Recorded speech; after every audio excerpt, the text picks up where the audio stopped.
And finally, question 30. What are government monetary policies that would be the most effective in a global recession? And you know, monetary policy is just the money supply and interest rates, basically. So most effective in a global recession. So if you have a recession, you want to increase the money supply carefully and reduce interest rates. So let's see. Allowing the answer A says, what's the best, most effective?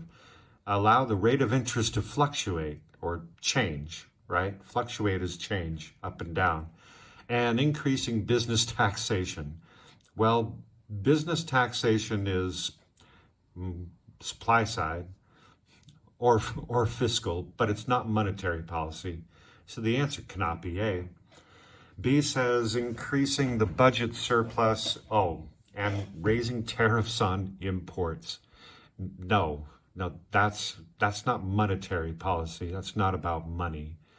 And increasing the budget surplus is government spending, which is fiscal policy. And they specifically asked for, hey, make an L there. They specifically asked for monetary policy, so can't be B. And C says keeping the rate of interest very low and increasing the money supply. Oh yeah, C must be the answer, right? But let's take a look at D. D says raising the rate of interest and restricting the money supply. So D is the opposite of C.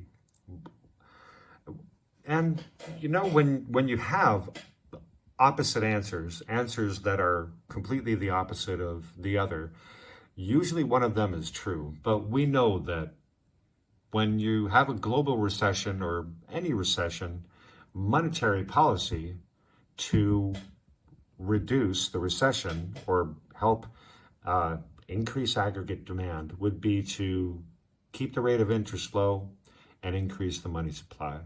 So the answer for 30 is C.